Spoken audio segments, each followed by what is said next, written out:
പിതാവിന്റെയും പുത്രന്റെയും പരിശുദ്ധാത്മാവിന്റെയും നാമത്തിൽ ആമേൻ. എൻ്റെ പ്രിയപ്പെട്ടവരെ, ഇന്ന് മെയ് 18 ഞായറാഴ്ചയാണ്. അമ്മേ പരിശുദ്ധ അമ്മേ, അമ്മേ പരിശുദ്ധ ദൈവമാതാവേ, കൃപാസനത്തിലൂടെ ഞങ്ങൾക്കും ഞങ്ങളുടെ ദേശത്തിനും അമ്മ മധ്യസ്ഥം തേടി തന്ന എല്ലാ അനുഗ്രഹങ്ങൾക്കും കൃപകൾക്കും ഞങ്ങളിപ്പോൾ ഹൃദയം നിറഞ്ഞ നന്ദി പറയുന്നു. അമ്മേ പരിശുദ്ധമ്മേ ദൈവമാതാവേ, 2004 ഡിസംബർ 7 ഉച്ചകഴിഞ്ഞ് 2:30 കൃപാസനത്തിൽ സംഭവിച്ച അമ്മയുടെ പ്രത്യക്ഷപ്പെടലിനെ കുറിച്ച് തിരുസഭയ്ക്ക് സമർപ്പിച്ചിരിക്കുന്ന പഠനരേഖകളുടെ മേൽ സഭാത്മകമായ പഠനം ആരംഭിക്കുവാൻ ഞങ്ങൾ പ്രാർത്ഥിക്കുന്നു. അമ്മേ പരിശുദ്ധമേ, ഭൂസ്വർലോകങ്ങളുടെ രാജ്ഞിയായ അങ്ങേയ്ക്ക് ഭൗമസംരക്ഷണത്തിനായി പ്രപഞ്ചപ്രകൃതിയെ തന്നെ തിരുസഭ പ്രതിഷ്ഠിക്കുവാൻ ഈ പ്രത്യക്ഷീകരണം വഴി ഇടയാക്കണമേ. പരിശുദ്ധമേ, ജപമാല മാതാവേ, സകല കൃപാസനം പ്രാർത്ഥനയോടും ചേർത്ത് ഞങ്ങളിപ്പോൾ പ്രാർത്ഥിക്കുന്ന ഈ കുടുംബത്തിന്റെ പ്രത്യേക നിയോഗം പറ മക്കളെ.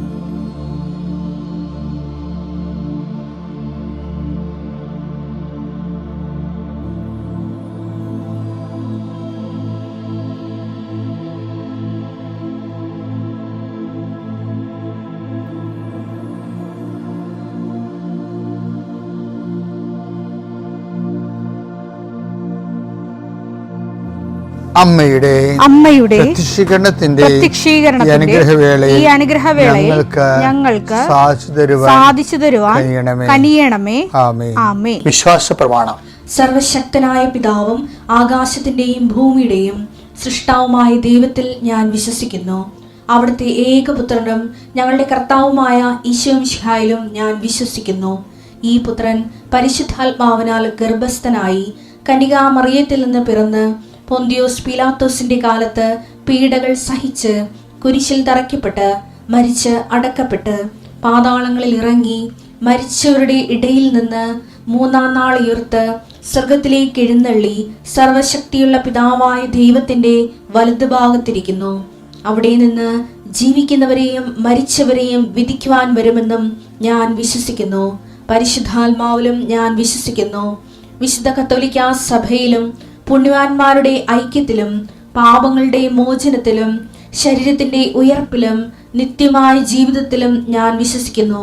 ആമേൻ. സുഖസ്ഥനായ ഞങ്ങളുടെ പിതാവേ, അങ്ങയുടെ നാമം പൂജിതമാകണമേ. അങ്ങയുടെ രാജ്യം വരണമേ. അങ്ങയുടെ തിരുമനസ് സ്വർഗത്തിലെ പോലെ ഭൂമിയിലും ആകണമേ. അന്നു വേണ്ടുന്ന ആഹാരം ഇന്ന് ഞങ്ങൾക്ക് തരണമേ. ഞങ്ങളോട് തെറ്റ് ചെയ്യുന്നവരോട് ഞങ്ങൾ ക്ഷമിക്കുന്നത് പോലെ ഞങ്ങളുടെ തെറ്റുകൾ ഞങ്ങളോടും ക്ഷമിക്കണമേ. ഞങ്ങളെ പ്രലോഭനത്തിൽ ഉൾപ്പെടുത്തരുതേ, തിന്മയിൽ ഞങ്ങൾ രക്ഷിക്കണമേ. ആമേൻ. നന്മ നിറഞ്ഞ മറിയമേ, സ്വസ്തി. കർത്താവ് അങ്ങയുടെ കൂടെ സ്ത്രീകളിൽ അങ്ങ് അനുഗ്രഹിക്കപ്പെട്ടവളാകുന്നു. അങ്ങയുടെ ഉദരത്തിൻ ഫലമായി ഈശോ അനുഗ്രഹിക്കപ്പെട്ടവനാകുന്നു. പരിശുദ്ധ മറിയമേ, തമ്പുരാന്റെ അമ്മേ, പാപികളായ ഞങ്ങൾക്ക് വേണ്ടി ഇപ്പോഴും ഞങ്ങളുടെ മരണസമയത്തും തമ്പുരാനോട് അപേക്ഷിക്കണമേ. ആമേൻ. നമുക്ക് പ്രാർത്ഥനയിലേക്ക് വരാം. കർത്താവേ, നിന്റെ ഉന്നതമായ നാമത്തിന് സ്വസ്ഥം ചെയ്യുന്നു. കർത്താവെ, നിന്റെ വിശുദ്ധ പൗരോഹിത്യത്തെ മഹത്വപ്പെടുത്തണമേ. കർത്താവെ, സഭയിലുള്ള സാന്നിധ്യം പ്രകടമാക്കണമേ. 19 വർഷം ഞാൻ അർപ്പിച്ച കൃപാനയുടെ യോഗ്യതയാൽ കൃപാസനത്താറെ ജീവനോടെ പ്രത്യക്ഷപ്പെട്ട മാതാവിൻ്റെ മാധ്യസ്ഥതയെ ആശ്രയിച്ചുകൊണ്ട് ഇന്നത്തെ ജീവിതം കരുപിടിപ്പിക്കാൻ വേണ്ടി ആഗ്രഹിക്കുന്ന എല്ലാവരെയും ഞാൻ കർത്താവിന് തിരുസന്നിധി സമർപ്പിക്കുന്നു. കർത്താവ് അന്ധകാഴ്ച നൽകിയവനെ, കർത്താവ് ചെകിടിന് കേട് നൽകിയവനെ, കർത്താവ് ഊമന സംഭാഷണത്തിൽ നൽകിയവനെ, കർത്താവ് മഹോരോഗപ്പെടുത്തിയവനെ, കർത്താവ് തലവാരോഗപ്പെടുത്തിയവനെ, കർത്താവ് മരിച്ചവനെ ഉയർപ്പിച്ചവനെ, കർത്താവ് കാനാല കല്യാണത്തിൽ വെള്ളത്തെ വീഞ്ഞാക്കിക്കൊണ്ട് കടലിനെ ശാന്തമാക്കി 50,000 പേർ കൊണ്ട് തീറ്റിപ്പൂറ്റിയവനെ, കർത്താവ് ജീവിതത്തിൻ്റെ എല്ലാ മണ്ഡലങ്ങളിലും ഓരോരോ സാഹചര്യം അനുസരിച്ചുകൊണ്ട് സാഹചര്യത്തിന് ഒത്തവിധം ജീവിതത്തെ നീ അഭിസംബോധന ചെയ്ത ദൈവത്തിൻ്റെ സ്നേഹമാണ് ക്രിസ്തുവേ. അങ്ങയുടെ ആ സ്നേഹം ഇപ്പം ജ്വലിക്കണമെന്ന് പ്രാർത്ഥിക്കുന്നു. അങ്ങയുടെ നാവ് വിളിച്ച് അപേക്ഷിക്കുന്നു മക്കൾക്ക് ഇന്ന് അവരെവിടെയെല്ലാം പോകുന്നു, എന്തെല്ലാം ചിന്തിക്കുന്നു, എന്തെല്ലാം കാര്യങ്ങൾ ചെയ്യുവാൻ പോകുന്നു, ആരോടെല്ലാം സംസാരിക്കുന്നു, എന്തെല്ലാം എഴുതുന്നു, എന്തെല്ലാം കറസ്പോണ്ട് ചെയ്യുന്നു, എന്തെല്ലാം കമ്മ്യൂണിക്കേറ്റ് ചെയ്യുന്നു, എല്ലാ മേഖലയിലും കർത്താവിൻ്റെ ശക്തി പ്രവർത്തിയിട്ട് പ്രാർത്ഥിക്കുന്നു. എൻ്റെ കർത്താവിൻ്റെ ഉന്നതമായ നാമത്തിൽ നിൻ്റെ ഉദ്യമങ്ങൾ, നിൻ്റെ ഇടപെടലുകൾ എല്ലാം കർത്താവിനകത്ത് ആശ്രയിക്കപ്പെടട്ടെ. നിനക്ക് താങ്ങാനാവാത്ത വിഷയങ്ങളിലൂടെ അന്ന് കടന്നു പോകണമെങ്കിൽ പൂർണ്ണമായി അത് ഈശോ ഏറ്റെടുക്കുകയും നിന്നെ സന്ധിക്കുകയും സംരക്ഷിക്കുകയും ചെയ്യട്ടെ. ഞാൻ ഇന്ന് ചെല്ലുന്ന ഓരോ പ്രാർത്ഥനയും ഓരോ ജപമാലയും ഇന്ന് കിടന്നുറങ്ങുന്നവരെയുള്ള സമയങ്ങളിലുള്ള എല്ലാ സൽപ്രവൃത്തികളും സുവിശേഷ വേലകളും നീ ഈ പ്രാർത്ഥനയിൽ പങ്കെടുക്കുന്ന നിൻ്റെ കുടുംബത്തിന് വേണ്ടി കാഴ്ചവെക്കുന്നു. നീ ഇത് ഉണർന്നെഴുന്നേൽക്കുകയും കർത്താവിൻ്റെ നാമത്തെ മഹത്വപ്പെടുത്തുകയും ഉശിരോടെ ഉണർവോടും കൂടി നീ എല്ലാത്തിനും അതിജീവിച്ചുകൊണ്ട് കർത്താവിന് സാക്ഷിയാകാൻ പിതാവിൻ്റെയും പുത്രൻ്റെയും പരിശുദ്ധനാമത്തിൽ ഞാൻ നിൻ്റെ ദിവസത്തെ ആശീർവദിക്കുന്നു. എൻ്റെ പ്രിയപ്പെട്ടവരെ, ഒരിക്കലും നിങ്ങളുടെ മനസ്സ് ഇടിച്ചു നിൽക്കരുത്. അതെന്താ കാര്യമെന്ന് വെച്ച് കഴിഞ്ഞാൽ, ലോകത്ത് ദൈവത്തിൽ നിന്ന് മാത്രമേ ഒരു മനുഷ്യന് ഗുണമായാലും ദോഷമായാലും നമുക്ക് ഗുണം തന്നെ കിട്ടത്തുള്ളൂ. അപ്പം അതുകൊണ്ട് തന്നെ ചില കാര്യങ്ങൾ ജീവിതത്തിൽ സംഭവിക്കുമ്പോൾ ഞാൻ ഇത്രയും പ്രാർത്ഥിച്ചല്ലോ, എൻ്റെ കുടുംബം ദൈവത്തിൻ്റെ കൃപയിൽ ജീവിച്ചിട്ടും ഞങ്ങൾക്കിങ്ങനെ സംഭവിച്ചല്ലോ എന്നൊക്കെ ഓർക്കരുത്. ഇതൊക്കെ മനുഷ്യർ ഓർക്കും. പക്ഷേ ഒരിക്കലും നമുക്ക് എങ്ങനെയാണെന്ന് വെച്ചാൽ നമുക്ക് ദൈവത്തെ കുറ്റപ്പെടുത്താൻ പറ്റത്തില്ല. വെച്ചാൽ ദൈവത്തിൽ നിന്ന് ആകപ്പാടെ കിട്ടുന്നത് ഒറ്റ കാര്യമാണ്. എന്താണത്? ഞാൻ ഇത്രയും നാളിങ്ങനെ ദൈവത്തിൻ്റെ കൂടെയൊക്കെ നടന്ന് ആയിരക്കണക്കിന് വചനങ്ങൾ പഠിച്ചും ആൾക്കാർക്ക് പറഞ്ഞു കൊടുത്തും നിരന്തരമായ അഭിഷേകത്തിൽ ഇങ്ങനെ ജീവിക്കുമ്പോഴും എനിക്ക് എൻ്റെ മനസ്സിൽ തട്ടണൊരു സാധനമുണ്ട്. ദൈവത്തിൽ നിന്ന് മനുഷ്യന്മാർക്ക് കിട്ടുന്ന ആകപ്പാടെ 3 അക്ഷരമേ ഉള്ളൂ. എന്താണത്? മഹത്വം എന്ന് പറയും. അത് ആന ചെരിഞ്ഞാലും 12000, ആന നിന്നാലും 12000 എന്ന് പണ്ട് പറയത്തില്ലേ? പണ്ട് ആനക്ക് 12000 വില ഉണ്ടായിരുന്ന കാലത്ത് മലയാളികൾ ഇറക്കിയ ഒരു അനുഭവമാണ്. ആന നിന്നാലും 12000, ചെരിഞ്ഞാലും 12000 എന്ന് വെച്ച് കഴിഞ്ഞാൽ 12000 രൂപ. നിന്നാൽ എന്താ? ആനയെക്കൂടെ പണിയെടുപ്പിക്കാമല്ലോ, അങ്ങനെ നമുക്ക് പൈസ ഉണ്ടാക്കാം. ചെരിഞ്ഞാൽ എന്താ? ആനക്കൊമ്പ് കിട്ടും. ചെരിഞ്ഞു വെച്ചാൽ ആന ചത്തു കഴിഞ്ഞാൽ ആനക്കൊമ്പ് കിട്ടും. അത് ഭയങ്കര ഇത്രയും വില ഉണ്ടായിരുന്നു. അതാണ് ആന നിന്നാലും 12000, ചെരിഞ്ഞാലും 12000 എന്ന് പറഞ്ഞു. ഇതുപോലെ നമ്മളൊരു വിഷയത്തിൽ നമ്മൾ പരാജയപ്പെട്ടാലും നമുക്ക് ദൈവത്തിന് മഹത്വം കിട്ടും, വിജയിച്ചാലും മഹത്വം കിട്ടും. അതറിയണമെങ്കിൽ ഇപ്പോൾ ഞാനെന്താ ഇപ്പോൾ ഇതിങ്ങനെ പറഞ്ഞതെന്നറിയാം. ഇപ്പോൾ ലാസറിൻ്റെ വിഷയമില്ലേ? ലാസർ, സുവിശേഷത്തിൽ ലാസർ. അപ്പോൾ അദ്ദേഹത്തിൻ്റെ ലാസർ ക്ഷീണിതനായെന്ന് പറയുമ്പോൾ ഈശോ എന്താണ് അതിന് റെസ്പോണ്ട് ചെയ്യണത്? അയാൾ മരിച്ചു പോകുന്ന ഈശോയ്ക്ക് അറിയാം. പക്ഷെ അതിനെ റെസ്പോണ്ട് ചെയ്യണത് അയാൾ മരിച്ചു പോകുന്നല്ല റെസ്പോണ്ട് ചെയ്യണം, നെഗറ്റീവായിട്ട് റെസ്പോണ്ട് ചെയ്യണത്. മരണമാണ് സംഭവിച്ചത്, പക്ഷെ പോസിറ്റീവായിട്ട് റെസ്പോണ്ട് ചെയ്യണത്. എന്താ പറയണത്? യോഹന്നാൻ 11:4 അത് കേട്ടപ്പോൾ യേശു പറഞ്ഞു, ഈ രോഗം മരണത്തിൽ അവസാനിക്കാനുള്ളതല്ല.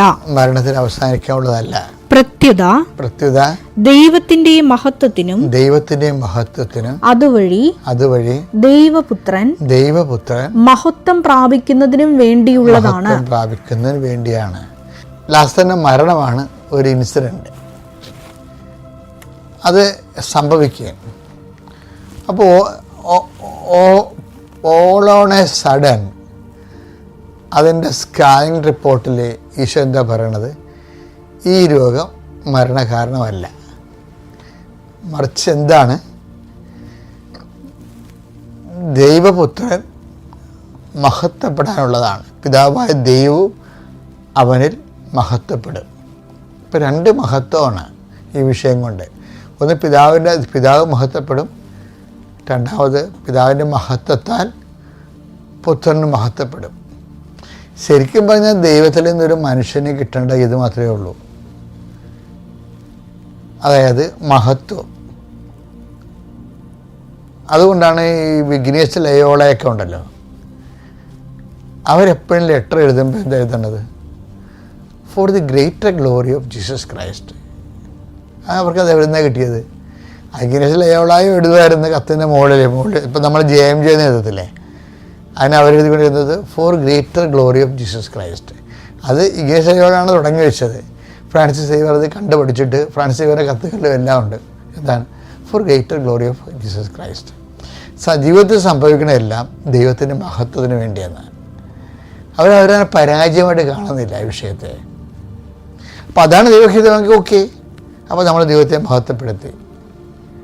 അപ്പോൾ ദൈവത്തിൻ്റെ വാക്ക് നമ്മൾ പാലിച്ചതിൻ്റെ പേരിൽ ദൈവം മഹത്വപ്പെടുന്നു, ദൈവത്തിൻ്റെ വചനം മഹത്വപ്പെടുന്നു, പിതാവ് ദൈവം മഹത്വപ്പെടുന്നു. അപ്പോൾ അതുകൊണ്ട് തന്നെ പുത്രനായ ദൈവവും മഹത്വപ്പെടും. അപ്പം ഈ ഒരു ഐഡിയ നമ്മുടെ മനസ്സിലുണ്ടാകണം. നിർഭാഗ്യവശാലേ നമ്മൾക്ക് ഈ കാറ്റക്കിസം ഓറിയൻറ്റഡ് ആയിട്ടുള്ള ഒരു ഫോർമേഷനാണ് കിട്ടിയിരിക്കുന്നത്. നിർഭാഗ്യവശാലെന്ന് പറഞ്ഞാൽ എന്താ വെച്ചാൽ, അതായത് നമ്മൾ ഇപ്പോഴല്ല പണ്ട് മുതലേ പഠിച്ചുകൊണ്ടിരുന്നതെല്ലാം സുവിശേഷം എടുത്തിട്ട് അതിൻ്റെ ക്യാപ്സൂളാണ് നമുക്ക്, അതിൻ്റെ ജിസ്റ്റ് കടഞ്ഞെടുത്തിട്ട് ക്യാപ്സൂളായിട്ട് തരും. എന്ന് വെച്ച് കഴിഞ്ഞാൽ, പക്ഷേ അത് നമുക്ക് പിള്ളേർക്ക് കുഴപ്പമില്ല, പിള്ളേർക്ക് അത് പഠിക്കാൻ എളുപ്പമാണ്, ആദ്യ കുർബാനയ്ക്ക് പഠിക്കാം. പക്ഷേ പിന്നീട് അങ്ങനെ പഠിക്കാൻ പറ്റത്തില്ല. സുവിശേഷത്തിൻ്റെ മൊത്തം ജിസ്റ്റാണ് നമ്മൾ എടുത്തിട്ട്, സുവിശേഷത്തിൻ്റെ മുഴുവനുമാണ് നമ്മൾ ജീവിതത്തിലേക്ക് പ്രാവർത്തികമാക്കുന്നത്. സുവിശേഷം അതേപടിയാണ്. അല്ലാതെ അതിൻ്റെ ഒരു ഡോക്ട്രിന ക്രിസ്തവ് എന്നൊക്കെ പറഞ്ഞ് നമ്മൾ പണ്ടത്തെ ഫ്രാൻസിസ് സേവ്യറിൻ്റെയൊക്കെ പുസ്തകമില്ലേ, ഹെൻറിക്കസിൻ്റെ, അപ്പോൾ അത് നമ്മൾ അനുസരിക്കുക എന്ന ഡോക്ടർ എന്ന് പറഞ്ഞാൽ, ഡോക്ടർ എന്ന് വെച്ചാൽ അനുസരിക്കുക എന്നുള്ളതാണ്. അതുകൊണ്ട് നമുക്ക് മുമ്പ് നമ്മുടെ കയ്യിൽ നിന്നുള്ള റെസ്പോണ്ട് അതാണ്. പക്ഷേ ഈ ശരിക്കും പറഞ്ഞാൽ അനുസരിക്കുകയല്ല, ശരിക്കും ദൈവത്തെ അനുഭവിക്കുകയാണ് പറയണത്. സുവിശേഷത്തെ വിശ്വസിക്കുക, അനുദപിക്കുക, സുവിശേഷത്തെ വിശ്വസിക്കുന്നില്ലേ. ആ സുവിശേഷം അനുഭവിക്കുക എന്ന് പറയുമ്പോഴാണ് ഈ അനുതാപം അനുഭവത്തിൻ്റെ ഭാഗമായിട്ട് വരണത്. കാറ്റഗിസം ഒരു മുതിർന്നവരുടെ കാറ്റഗിസം ആ ലെവലിലേ പോകാൻ പറ്റത്തില്ല. അപ്പം ഞങ്ങളൊക്കെ ചെയ്യണം പബ്ലിക് എഡ്യൂക്കേഷനാണ്. അപ്പോൾ ഞങ്ങൾ ആ രീതിയിലാണ് സുവിശേഷത്തെ നിങ്ങളുടെ ശ്രദ്ധിച്ച ഇവിടെ ധ്യാനം ശ്രദ്ധിച്ചില്ലേ. അതിനകത്ത് ഇങ്ങനെ ക്യാപ്സ് കൊടുക്കത്തില്ല, മറിച്ച് അപ്ലൈഡ് ബിബ്ലിക്കൽ തിയോളജിയാണ് കൊടുക്കുന്നത്. എന്നുവെച്ചാൽ ജീവിതത്തിൽ അതൊരു ഡോക്യുമാറ്റിക്കായിട്ട് നിൽക്കത്തില്ല, മറിച്ച് ജീവിതത്തിൽ പ്രാവർത്തികമാക്കാനുള്ള. അപ്പം അതുകൊണ്ടാണ് ജീസസ് ഏതാണ്ട് അതുപോലെയാണ്. മോശമായ അനുഭവങ്ങൾ വരുമ്പോൾ ഉടനെ അതിൻ്റെ അകത്ത് മോശം സംഭവിച്ചല്ല, അയ്യോടാ ഇനി എന്ത് ചെയ്യും എന്നൊക്കെ അല്ലേ. ഇപ്പോൾ ലാസർ മരിച്ചു, ഈശോടാ എന്ത് ചെയ്യും എന്നല്ല പറയണത്. എന്താണ്? ഇത് ദൈവം മഹത്വപ്പെടാനുള്ള സമയമാണ്. പിതാവ് ദൈവവും അവനിൽ മഹത്വപ്പെടുന്നു. അപ്പോൾ എപ്പോഴും ഒരു നെഗറ്റീവ് സംഭവിക്കുമ്പോൾ കർത്താവേ നിൻ്റെ നാമത്തെ മഹത്വപ്പെടുത്തണമെന്ന് പ്രാർത്ഥിക്കണം. ഈശോ അതാണ് പ്രാർത്ഥിച്ചത്. നെഗറ്റീവ് സംഭവിക്കുമ്പോൾ ആ വചനെടുത്ത് യോഹന്നാൻ 12:28, പിതാവേ അങ്ങയുടെ നാമത്തെ മഹത്വപ്പെടുത്തണമേ, അങ്ങയുടെ നാമത്തെ മഹത്വപ്പെടുത്തണം. അപ്പോൾ സ്വർഗത്തിൽ നിന്ന് ഒരു സ്വരമുണ്ടായി, ഞാൻ മഹത്വപ്പെടുത്തിയിരിക്കുന്നു, ഇനിയും മഹത്വപ്പെടുത്തും. അപ്പോൾ എന്ത് സംഭവിച്ചു കഴിഞ്ഞാൽ, ഒരു നെഗറ്റീവ് ഒക്കർ ചെയ്ത് സംഭവിച്ചാൽ ഫസ്റ്റ് റെസ്പോണ്ട് എന്താണെന്ന് വെച്ച് കഴിഞ്ഞാൽ എന്താണ്? അതിൻ്റെ പ്രെയർ എന്താണ്? പിതാവേ അങ്ങയുടെ നാമത്തെ മഹത്വപ്പെടുത്തണമേ. അപ്പം ആ പ്രെയറിന് പെട്ടെന്ന് റെസ്പോണ്ടിങ് ആണ്. എന്താണ്? ഞാൻ മഹത്വപ്പെടുത്തിയിരിക്കുന്നു, ഇനിയും മഹത്വപ്പെടും. അപ്പോൾ ജീവിതത്തിൽ എന്തെങ്കിലും നമ്മുടെ വിചാരിക്കണ പോലെ നടക്കണില്ലെങ്കിലേ നമുക്ക് പ്രാർത്ഥിക്കാൻ പറ്റിയ പ്രാർത്ഥനയാണ് ഈശോ തന്നിരിക്കുന്നത്. ഏതാണ്? യോഹന്നാൻ 12:28. എന്താണ്? പിതാവേ അങ്ങയുടെ നാമത്തെ മഹത്വപ്പെടുത്തണമേ. അങ്ങനെ പ്രാർത്ഥിക്കാവൂ. Praise the Lord. അത്യപൂർവ ദൈവാനുഭവങ്ങൾ ഇനി നിങ്ങൾക്കും സ്വന്തം. ഈ യൂട്യൂബ് ചാനൽ ഇതുവരെ സബ്സ്ക്രൈബ് ചെയ്തിട്ടില്ലെങ്കിൽ ഇപ്പോൾ തന്നെ സബ്സ്ക്രൈബ് ചെയ്യുക. ഈ വീഡിയോ ഇപ്പോൾ തന്നെ നിങ്ങളുടെ സുഹൃത്തുക്കൾക്ക് ഷെയർ ചെയ്തുകൊണ്ട് കർത്താവിൻ്റെ പ്രേക്ഷിതരാകുക.